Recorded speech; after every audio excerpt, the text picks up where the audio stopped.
As of tomorrow, it will be the longest in American history. The House has not been in session for 6 weeks. Well, we've done our work. Well, shouldn't you all, you passed the clean government resolution, clean funding resolution, but obviously there are negotiations to be had. Well, I would argue not just we've done our work and we passed it. We passed what they all agreed to, what the Democrats all agreed to 6 months ago. So that to me is like, that's why the Speaker said we've passed it now 14 times. They've tried to pass it in the Senate.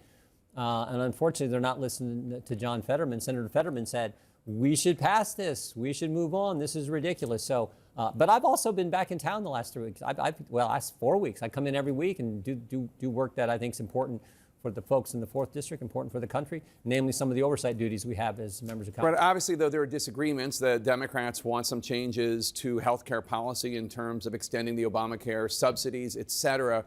Isn't part of the job, not necessarily just you, but all members of Congress to be negotiating and figuring out a path out of this? Everyone's been clear on our side. Look, open the government. We'll be happy to talk about that. I think it's kind of strange that they brought it up. They won't vote for what they voted for before, and they bring this up and say, "Oh, we."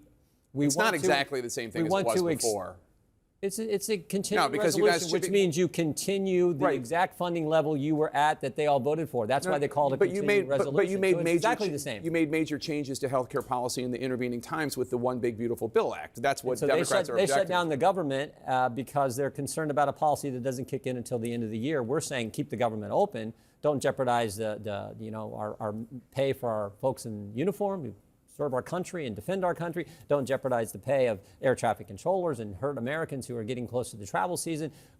Don't jeopardize payments to people on the SNAP program. All that we say, like, just get the government open and we'll talk about it. But again, they picked an issue where Obamacare, where they extended the subsidy, they set the deadline for this. They're the ones who extended this subsidy. Now they want to do it again for Obamacare, which is something everything they told us about turned out not to be true. Like your plan, keep your plan. Like your doctor, keep your doctor. Premiums will go down. President Obama said premiums will go down on average $1,500. Wow, I feel like family. it's like well, now 10 years here we ago, are. 15 years ago. Well, I feel like I'm in a time warp. That's what they're trying to do. It is a time warp because none of that's Except changed. they were the Facts ones are shutting facts. down the government ban. Well, I just mean about the keep your doctor. Exactly. Yeah, exactly.